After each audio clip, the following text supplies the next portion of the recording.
Welcome to another Tons Two Cents podcast episode of Navigating the Seas of GovCon Strategies for Success. I'm Ton Wilson, your host, and today we're speaking with a remarkable guest whose story is a testament to the power of strategic leadership, resilience, and the spirit of innovation. Her journey is inspirational, from naval aviation to cutting edge forefront of government contracting.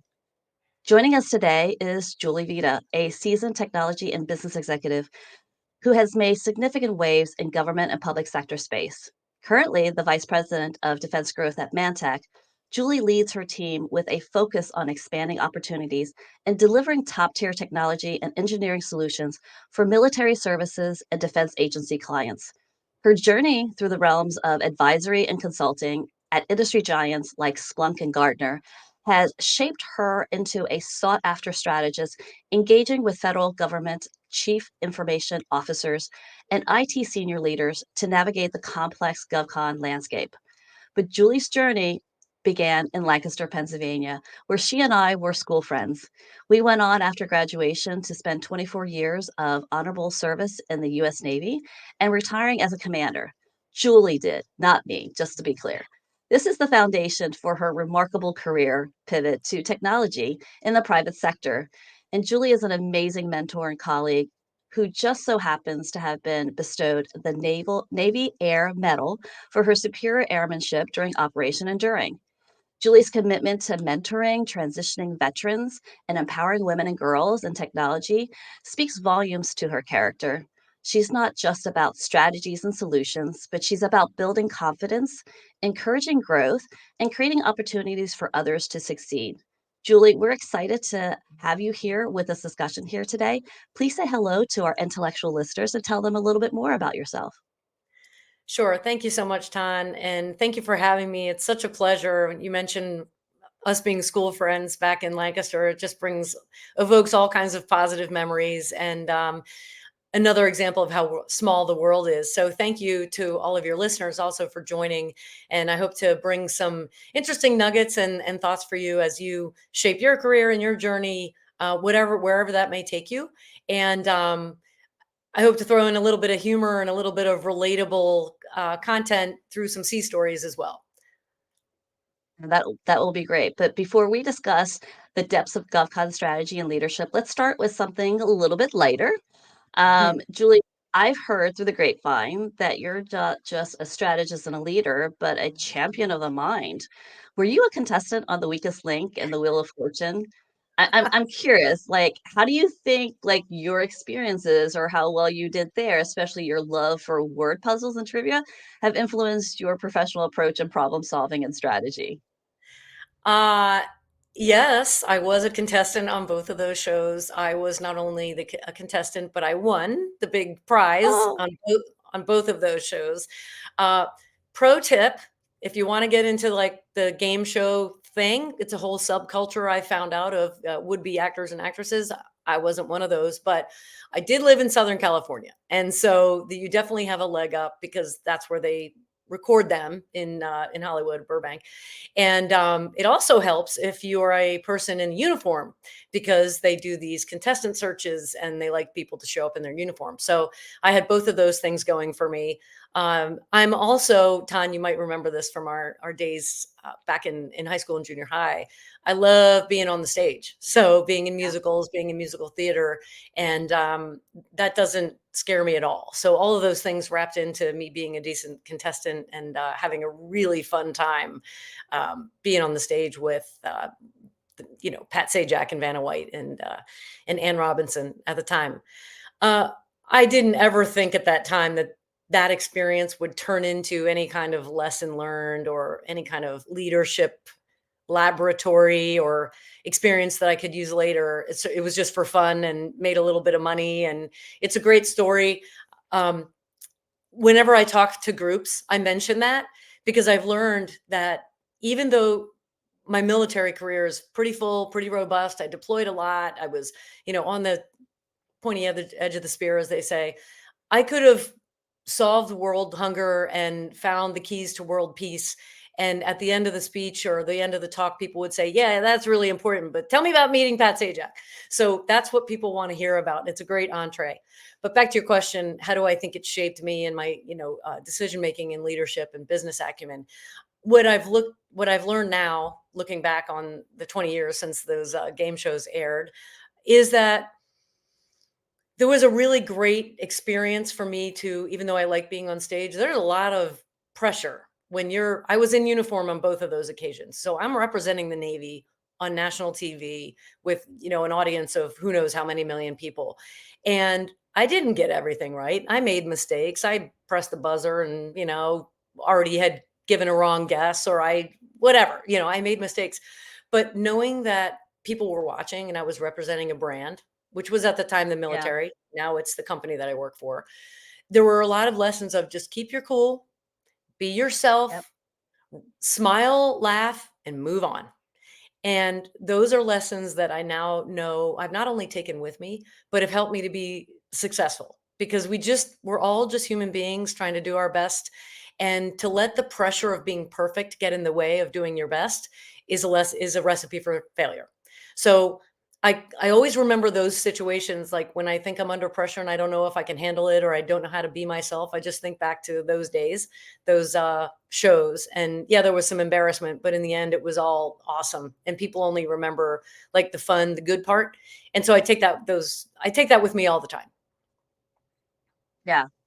No, and you and I are, we've taken courses and at Taroa Public Speaking, and I think that really kind of helps when you're a keynote and you're a public speaker to have those type of anecdotal stories to kind of tie back to a heavy life lesson or something to kind of, take away from. And I just recently recorded a chief strategy officer episode. And one of the things that we talked about is that leaders aren't perfect, and we demand so much of our leaders that Hmm. they are, they're not infallible.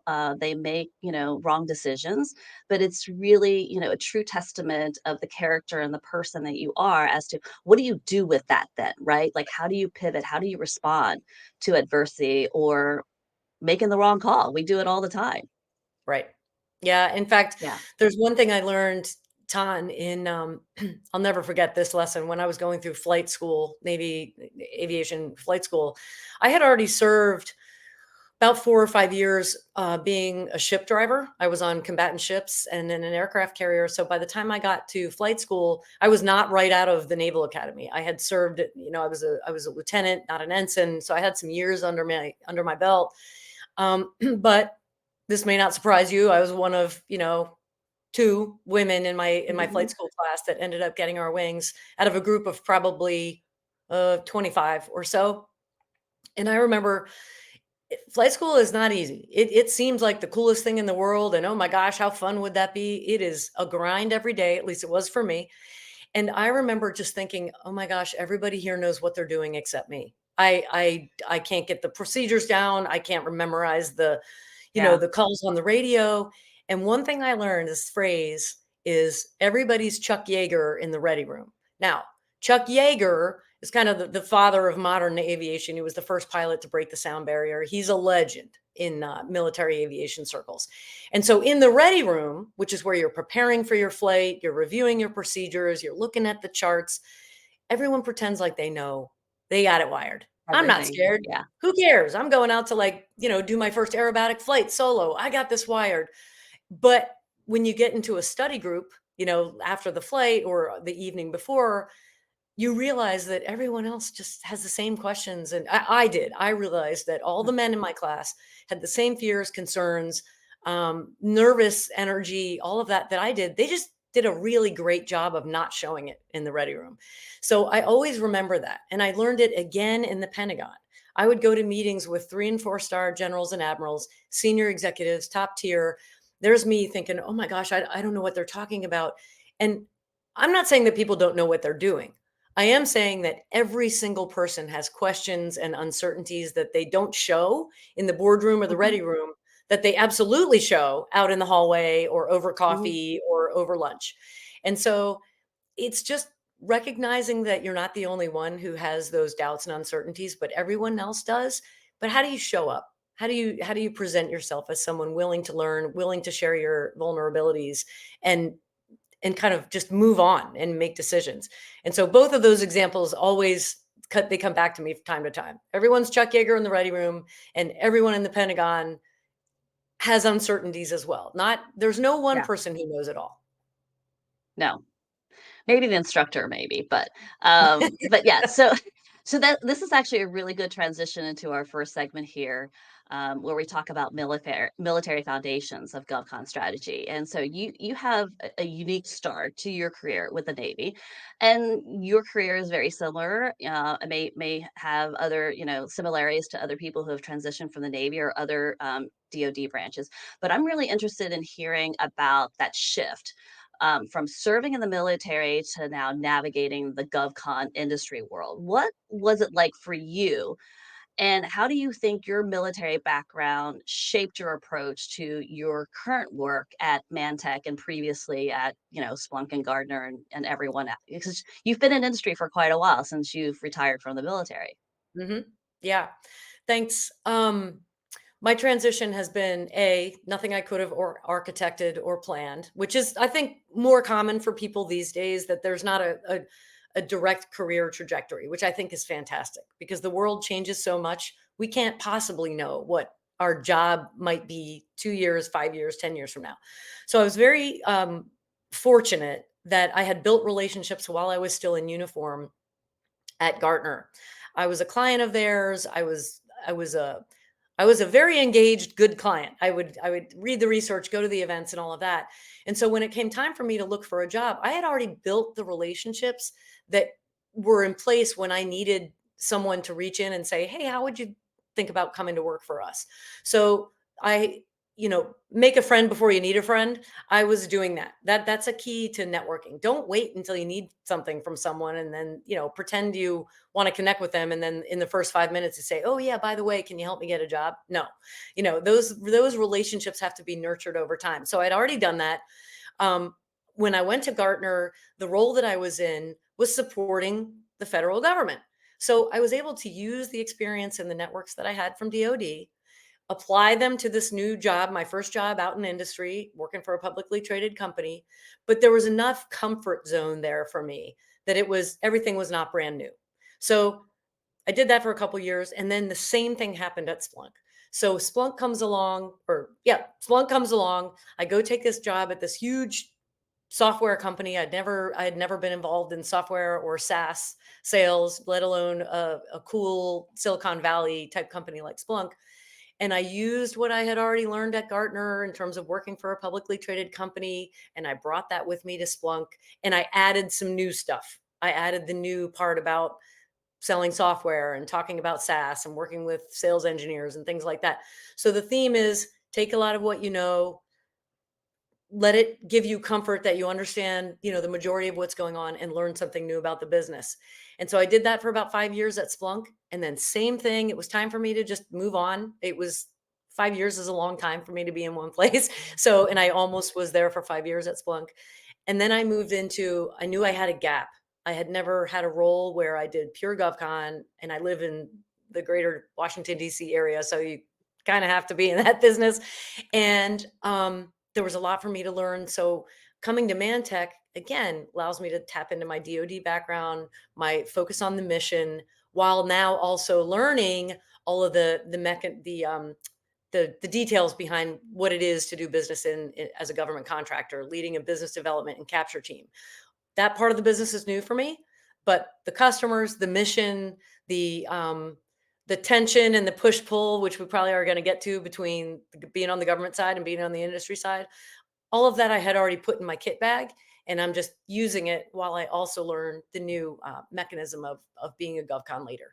So the lesson there is learn different things, be open to learning new things, but don't lose the um, the great skills and the networking and the relationships that you've had from the past, because it can build on each other. At least that's how it's worked for me, and it seems to be going okay.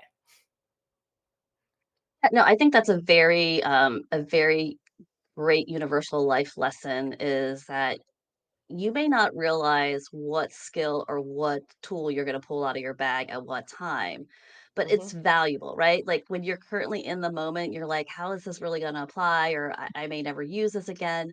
And when I think about what your major was when you were in college, right? Like I was a chem poli sci major. I have a mhm. bachelor's of that. Am I doing chemistry or political science right now? Not exactly, but there are nuances and skills that I learned from that.